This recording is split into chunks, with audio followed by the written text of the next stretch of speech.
नमस्कार, स्वागत है आपका हमारे चैनल डीएनपी स्पोर्ट्स पर। मैं हूं आपके साथ रीजू रॉय और मेरे साथ मौजूद है मेरे साथी अजय। हम लगातार चैंपियंस ट्रॉफी की बात कर रहे हैं। 19 फरवरी का वो दिन जब चैंपियंस ट्रॉफी का आगाज होगा। हम हर दिन बात करते हैं भारत की प्लेइंग 11 क्या रहेगी चैंपियंस ट्रॉफी पर। बीते दिन हमने ऑस्ट्रेलिया की बात की, वो ऑस्ट्रेलिया जो एंड मोमेंट पे आकर भारत को धोखा दे देती है। लेकिन एक और ऐसी टीम है जो भारत को धोखा देती रही है। 2019 वर्ल्ड कप आपको याद होगा और वो ये टीम आपको पता चल ही गया होगा हमारे बैकग्राउंड से कि वो न्यूजीलैंड टीम है। और हाल ही में ये ट्राई सीरीज में दो टीमों को चकमा देकर आ रही है। वो दो टीम है साउथ अफ्रीका और पाकिस्तान। तो आज हम बात करने वाले हैं इस वीडियो में कि न्यूजीलैंड की प्लेइंग 11 क्या रहने वाली है। न्यूजीलैंड उन कौन से खिलाड़ियों को उतारने वाला है जो बाकी सारे देश को टाटा बाय बाय बोलने वाली है। तो अजय शुरुआत करते बिल्कुल। हैं। देखिए, जैसे अभी आपने बोला कि ऑस्ट्रेलिया जो है वो भारत को धोखा देते आ रही है, भारत की उम्मीदों को धोखा देते आ रही है। Every man for himself, every team for himself वाली बात होती है। ऑस्ट्रेलिया जो है, टीम इंडिया जैसे तैसे अच्छा प्रदर्शन करके या एक तरफा प्रदर्शन, मतलब एक तरफा शानदार प्रदर्शन करते हुए या फिर क्रॉल करते हुए पहुंच जाती है फाइनल तक या सेमीफाइनल तक। तो ऑस्ट्रेलिया जो है वो मात दे देती है, ऑस्ट्रेलिया हरा देती है टीम इंडिया को। लेकिन ये टीम ऐसी टीम है जो फाइनल तक पहुंचने ही नहीं देती। 2019 की वो यादें, मतलब कड़वी यादें जो है, मतलब अब मैं तो नहीं भूल पाया, आई एम श्योर आप भी नहीं भूल पाई होंगे, आप लोग भी नहीं भूले होंगे।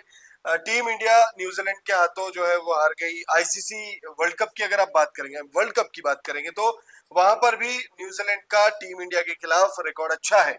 ऐसे में और सबसे बड़ी बात, चैंपियंस ट्रॉफी में जो 8 टीमें हैं, 4-4 के ग्रुप में बटे हुए हैं, उसमें न्यूजीलैंड हमारे साथ है। हमने भारत की टीम की बात कर ली, प्लेइंग 11 की बात कर ली, और आप लोग उस वीडियो को बहुत ज्यादा प्यार भी दे रहे, thank you so much.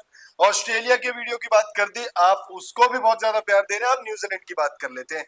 New Zealand जो है वो टीम इंडिया के साथ ग्रुप में है, सेम ग्रुप शेयर कर रहे हैं। और यहाँ फिर इवेंचुअली आपकी बात सच हो जाती है, जैसे कि आपने बोला कि ऑस्ट्रेलिया तो एंड मोमेंट पे आकर धोखा देती है, न्यूजीलैंड तो स्टार्टिंग में ही हमें बाय बाय बोल देती है। बिल्कुल तो यहाँ पे ग्रुप स्टेज में न्यूजीलैंड शामिल है हमारे साथ। और जैसे चार टीमें हैं, जैसे भारत है, बांग्लादेश है, पाकिस्तान और न्यूजीलैंड, ये चारों टीमें ग्रुप स्टेज में एक साथ है। तो न्यूजीलैंड हमें ग्रुप स्टेज में ही दिखने वाली है। सबसे बड़ी बात यहाँ पर यह है रिजू की, ऑस्ट्रेलिया के साथ भारतीय टीम चैंपियंस ट्रॉफी में कोई भी एक मैच खेलेगी, इसके कोई चांस, मतलब गारंटी नहीं ले सकता इस समय, ठीक है।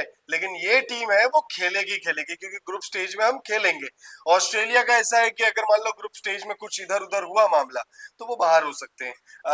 हो तो देखिए, भारतीय टीम भी सकती है बाहर, हो न्यूजीलैंड भी सकती है बाहर, हो जो है, और होने को तो अफगानिस्तान चैंपियन भी बन सकता है, पाकिस्तान भी चैंपियन बन सकता है, होने को कुछ भी हो सकता है। लेकिन अभी जो श्योरिटी है वो श्योरिटी है इस टीम की। ये टीम यानी New Zealand black caps Mitchell Santner की कप्तानी में भारत के साथ मुकाबला खेलेगी। और उस मुकाबले में, और अभी अगर आप पिछले 3 मैचों का इनका आंकड़ा देखेंगे, तो ट्राई सीरीज में पाकिस्तान को पहले हराया, फिर साउथ अफ्रीका को हराया, उसके बाद फिर फाइनल मुकाबले में पाकिस्तान को हरा दिया। तो रिकॉर्ड बहुत दमदार है, शानदार है, और मोमेंटम के साथ हारे। अच्छा, सिमिलैरिटी दोनों टीमों की देखेंगे तो पिछले 3 वनडे मुकाबले ये दोनों ही टीमें जीते, दोनों एज इन न्यूजीलैंड भी तीनों मुकाबले जीत कर आ रही है अपने पिछले, और भारतीय टीम भी अपने पिछले 3 मुकाबले जीत कर आ रही है। तो भाई, जब भी ये दोनों टीमें आमने सामने आएंगी, तब मुकाबला काटेगा नहीं होगा, बहुत ज्यादा काटेगा होगा, महायुद्ध होगा महायुद्ध एक। टाइप होगा एक तरीके बिल्कुल। से। तो हम बात करते हैं प्लेइंग 11 की, शुरुआत करेंगे ओपनिंग से। तो हमें ओपनिंग में नजर आने वाले हैं रचिन रविंद्र और डीवन कॉनवे। ये दोनों ही ओपनिंग करते हुए हमें नजर आएंगे। रचिन रविंद्र के आंकड़ों की बात करें तो उन्होंने अभी तक 29 ओडीआई मैच खेले हैं, जिसमें 40 के औसत के साथ उन्होंने 970 रन बनाए हैं। रचिन रविंद्र ने 40 के औसत के साथ 970 रन बनाए हैं, जिसमें 3 सेंचुरी और 4 अर्धशतक हमें नजर आए हैं। वहीं बात करें दूसरे ओपनर की, डीवन कॉनवे की, तो उन्होंने 33 ओडीआई खेले हैं, जिसमें उन्होंने 46 के एवरेज के साथ 1343 रन बनाए हैं, 5 सेंचुरी और 4 अर्धशतक, 5 शतक और 4 अर्धशतक। मतलब ये जो है ये हमें परेशान तो जरूर करेंगे, नजर आ गया है, इनके आंकड़ों से ही पता चल रहा है। बिल्कुल। और अगर आप देखें तो ये दोनों ही जो ओपनर्स हैं, उनमें से एक रचिन रविंद्र अभी फिलहाल चोटिल है, उनके सर पे चोट लग गई थी, बट देन वो खेलेंगे, प्लेइंग 11 में होंगे, क्योंकि ये ऑलमोस्ट साफ है कि वो खेलेंगे प्लेइंग 11 में। और रचिन रविंद्र जो है वो है तो भारत के ही,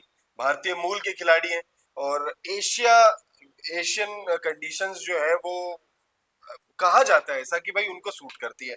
तो रचिन रविंद्र से उम्मीद होगी। और रही बात डिवॉन कॉनवे की, तो आईपीएल इतना खेला है उन्होंने, भारत में इतना खेला है उन्होंने कि उनको पाकिस्तान में दिक्कत होने नहीं वाली है। पाकिस्तान में वो खूब रन बनाएंगे और रचिन रविंद्र और डिवॉन कॉनवे की जो जोड़ी है वो आइस एंड फायर की जोड़ी मुझे ऐसा लगता है मैं एक बहुत बार लोगों को शायद ना ग्राफिक्स लग के पाए। मैंने भूल गई मैं प्लेइंग 11 दिखाना, तो एक बार हम यहाँ से भी देख सकते हैं कि हमें ओपनिंग में दिखेंगे रचिन रविंद्र और जीवन कॉनवे। तो अब मैं चाहूंगी दोबारा कंटिन्यू करें आप। बिल्कुल, तो रचिन रविंद्र और Devon Conway ice and fire की जोड़ी है और ये जोड़ी जो है ये मुझे लगता है करके कि बहुत ज्यादा इंप्रेस करेगी। बस भारत के खिलाफ ना करे, उतना ही मैं चाहता हूँ। बिल्कुल बिल्कुल। हमें तीसरे नंबर पर केन विलियमसन नजर आने वाले हैं। ये तो नाम ही काफी है, ऐसा नाम जो कोई भूल ही नहीं सकता। तो मैं इनके फैब फोर में आते हैं बिल्कुल और विराट कोहली, स्टीवन स्मिथ, जो रूट और केन विलियमसन, यही चार नाम है। इन्हीं चार नामों ने पिछले एक दशक से या उससे ऊपर के वक्त से जो है इंटरनेशनल क्रिकेट पे डोमिनेट किया है। तो मुझे नहीं लगता करके कि इनके आंकड़ों पर बात होनी चाहिए, वो बेईमानी वाली बात हो जाएगी कि आप इनके आंकड़ों पे बात करें। स्टीवन स्मिथ, हमने ऑस्ट्रेलिया वाले वीडियो में स्टीवन स्मिथ के आंकड़े नहीं बताए थे, हमने भारत वाले वीडियो में, टीम इंडिया वाले वीडियो में हमने विराट कोहली के आंकड़े नहीं बताए थे। तो मैं चाहूंगा कि भाई केन विलियमसन के आंकड़े भी हम आपको नहीं बताएंगे, बताने की जरूरत है ही नहीं। आप कमेंट करके बताइएगा कि फैब फोर में यानी कि केन विलियमसन, जो रूट, स्टीवन स्मिथ और विराट कोहली, इन चारों में आपका फेवरेट प्लेयर कौन है? कमेंट करके आप जरूर बताइएगा। हम आगे बढ़ते हैं।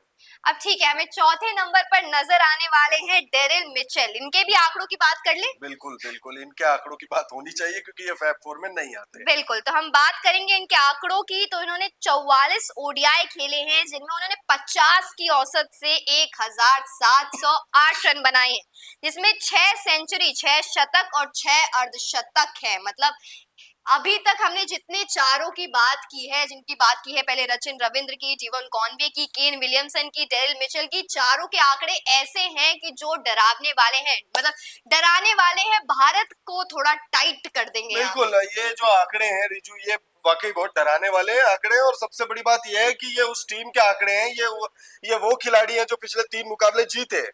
और ये वो खिलाड़ी हैं जो पिछले 3 मुकाबले जीते कहाँ पर है? उन्हीं पिचों पर जीते हैं जहां पर इन्हें खेलना है।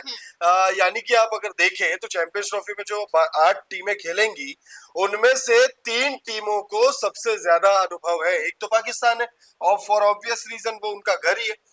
दूसरा साउथ अफ्रीका, वहां पर इस भले ही वक्त 3 वैसे भी मुकाबले। पाकिस्तान डिफेंडिंग चैंपियन है और उनके ही मेजबानी में हो रहा है, तो जरूर चाहेंगे कि पाकिस्तान जीत जाए। अपनी घर जमी पर, अपनी सरजमी पर जरूर जीतेंगी। बिल्कुल। वैसे चाहेंगी वो, लेकिन हम नहीं चाहेंगे ऐसा जरूर। देखिए, ये तो नहीं होगा कि वो अपनी जमीन पर जीते हैं, क्योंकि अगर वो फाइनल में आते तो उन्हें वही अपनी जमीन पर तो नहीं मिलेगा वो मौका।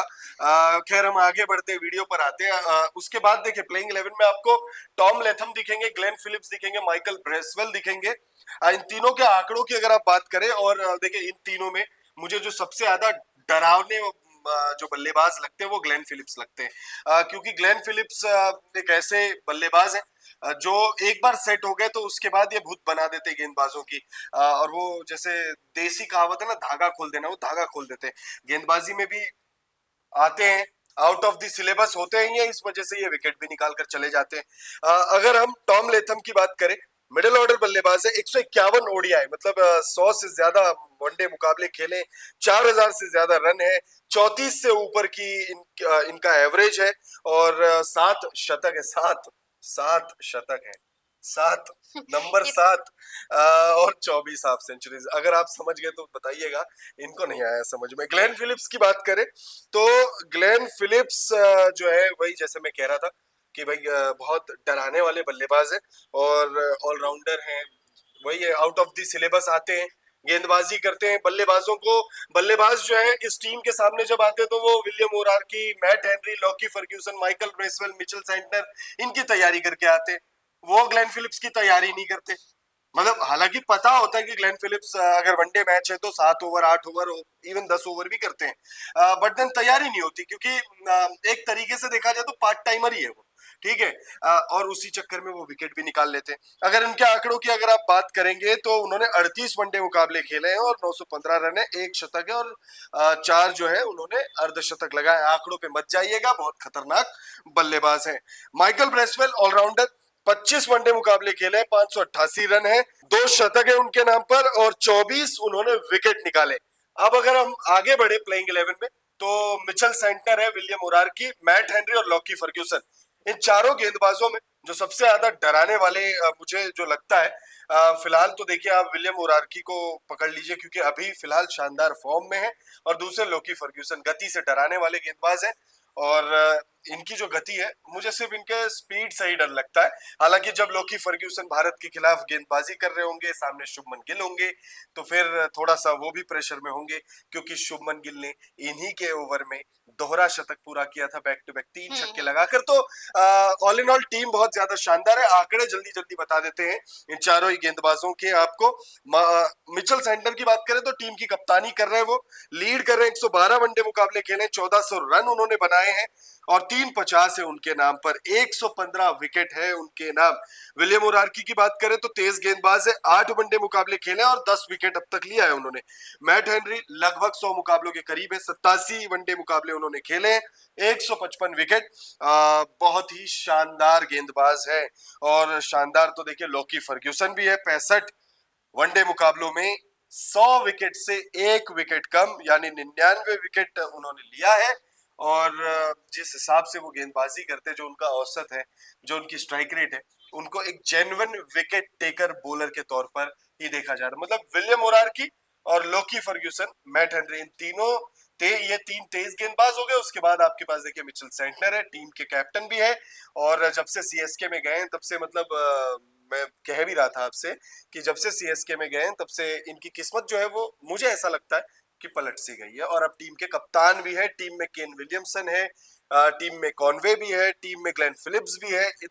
मतलब इतने एक्सपीरियंस नाम होने के बावजूद, हालांकि एक्सपीरियंस इनको भी है, बट इतने एक्सपीरियंस होने के बावजूद भी, इतने शानदार नाम होने के बावजूद भी मिचेल सेंटनर को टीम की तो कुछ तो कप्तानी मिली है, सोच तो के ही दी गई होगी। कुछ तो इनमें भी बात होगी। बिल्कुल बिल्कुल, तो मैं चाहूंगी एक बार आप पूरे प्लेइंग 11 को एक बार ढंग से बता दे, एक एक नाम बता दे। हाँ, तो न्यूजीलैंड की पॉसिबल प्लेइंग 11 चैंपियंस ट्रॉफी के लिए रचिन रविंद्र होंगे, डिवॉन कॉनवे होंगे, Kane Williamson, Daryl Mitchell, Tom Latham, Glenn Phillips, Michael Bracewell, Mitchell Santner कप्तान, विलियम ओरार्की, मैट हेनरी और लोकी फर्ग्यूसन। तो ये रही न्यूजीलैंड की पॉसिबल प्लेइंग 11। मैं एक बार फिर बताना चाहती हूँ कि चैंपियंस ट्रॉफी के ग्रुप स्टेज में भारत से न्यूजीलैंड जरूर भिड़ने वाली है। और जैसे ही अजय ने बोला कि ऑस्ट्रेलिया तो आखिरी मोमेंट पे धोखा देती है, न्यूजीलैंड तो ग्रुप स्टेज से ही बाहर कर देती है, तो यहाँ चाहेंगे कि हम बाहर तो ना हो, लेकिन ये वो कुछ नाम है जो थोड़ा डराने वाले हैं और इस स्क्वाड में शामिल है, प्लेइंग 11 में नजर आ सकते हैं। ये पॉसिबल प्लेइंग 11 थी और हमें नजर आ सकते हैं। हालांकि ऐसा ही होता है, जो हम सोचते हैं वही नजर आ जाता है। ऐसे में करते हैं इंतजार, क्या कुछ होगा आगे। चैंपियंस ट्रॉफी 19 फरवरी से शुरू होने वाली है, तो देखते हैं आगे क्या होता है। इस वक्त के लिए सिर्फ इतना ही। देखते रहिए डीएनपी स्पोर्ट्स।